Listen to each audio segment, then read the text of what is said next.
Nigeria থেকে WhatsApp জাল। পৌরপ্রধানের নাম ছবি ব্যবহার করে পৌরমাতাদের কাছে টাকা দাবি।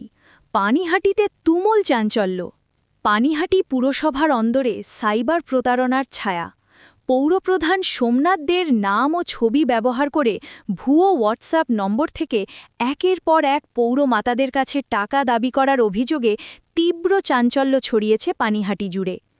ঘটনাটি প্রকাশ্যে আসে ৩ নম্বর ওয়ার্ডের পৌরমাতা ঝর্ণা ব্যানার্জির তৎপরতায়। সন্দেহ হওয়ায় তিনি সরাসরি পৌরপ্রধানের সঙ্গে ফোনে যোগাযোগ করলে প্রতারণার বিষয়টি স্পষ্ট হয়। একই ধরনের বার্তা পান ১ নম্বর ওয়ার্ডের পৌরমাতা জুলি সরকার পাত্রও। লিখিত অভিযোগের ভিত্তিতে খড়দহ থানার তদন্তে উঠে আসে চাঞ্চল্যকর তথ্য। যে হোয়াটসঅ্যাপ নম্বর থেকে এই প্রতারণা চালানো হচ্ছিল সেটি নাইজেরিয়ার একটি বিদেশি নম্বর। পুলিশ সূত্রে জানা গেছে, এর আগেও বিদেশি নম্বর থেকে পৌরপ্রধান সহ একাধিক জনপ্রতিনিধিকে হুমকি দেওয়ার ঘটনা ঘটেছে। বারবার এই ধরনের সাইবার হামলার ঘটনায় নিরাপত্তা নিয়ে প্রশ্ন উঠছে। আতঙ্কের পরিবেশ তৈরি হয়েছে পুরসভার অন্দরে। পুরো ঘটনার তদন্ত শুরু করেছে পুলিশ। পাশাপাশি সকল জনপ্রতিনিধিকে সতর্ক থাকার নির্দেশ দেওয়া হয়েছে।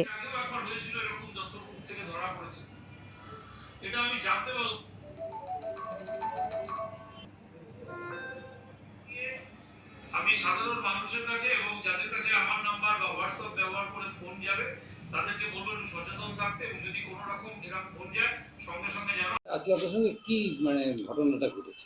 অ্যাকচুয়ালি আমি অফিসে কাজ করছিলাম এবং আমাদের সমস্ত কাউন্সিলররা এবং অফিসাররা ছিল। আমরা আলোচনা করছিলাম বিভিন্ন ধরনের কাজকর্ম নিয়ে, ডেভেলপমেন্টের নিয়ে। ইন দ্য টাইম আমাকে ৩ নম্বর ওয়ার্ডের কাউন্সিলর ঝর্ণা ব্যানার্জি তিনি আমাকে ফোন করেন যে সোমনাথবাবু, আপনি কি আমাকে ফোন করেছিলেন, একটু মেসেজ করেছেন হোয়াটসঅ্যাপে ৫০,০০০ টাকা আছে এরকম ব্যাপার? বললাম না, আমি তো সেটা করিনি। বললো এরকম আমার কাছে মেসেজ এসছে, এরকম আপনার ৫০,০০০ টাকা দরকার, ব্যাংক ডিটেলসও দিয়েছে, আমি সন্দেহ হওয়াতেই আপনাকে ফোন করলাম। বললাম না, আমি এরকম করিনি, আপনি ইমিডিয়েটলি আমাকে কপিটা স্ক্রিনশট নিয়ে পাঠান। সঙ্গে সঙ্গে তিনি পাঠান এবং আমাদের ১ নম্বর ওয়ার্ডের কাউন্সিলর এই যে হোয়াটসঅ্যাপের এবং স্ক্রিনশটের এই যে কাগজটা কি লিখেছে সেটা ৫০,০০০ টাকা এবং তার ব্যাংক ডিটেলসও দিয়ে দিয়েছে, এবং এই যে হোয়াটসঅ্যাপে আমার ছবিটা ব্যবহার করেছে। হ্যাঁ, করে তারা করেছে, এবং যেটুকু দেখতে বুঝতে পারছি ১১টা নাম্বার থেকে ফোন, 11 নাম্বার, এই যে আমার ছবি লাগিয়ে, মানে ইন্টারন্যাশনাল নাম্বার এটা। এবং সঙ্গে সঙ্গে সন্দেহ হওয়াতে আমি এটা যেই কাউন্সিলরদের সঙ্গে শেয়ার করি, জুলি তখন বলে আমার কাছেও সকালবেলা হোয়াটসঅ্যাপে, জুলি হচ্ছে আমাদের ১ নম্বর ওয়ার্ডের কাউন্সিলর জুলি সরকার পাত্র, তার কাছেও এরকম মেসেজ যায়। ওরও সন্দেহ হয় যে দাদা তো এইভাবে কথা বলে না। ও আমাকে বলে, শঙ্কুদা আমাকে ওইরকমভাবে সকালবেলা মেসেজ করেছে, আমি গুরুত্ব দিইনি, তোমাকে বলতাম, মিটিং চলছে বলে বলিনি।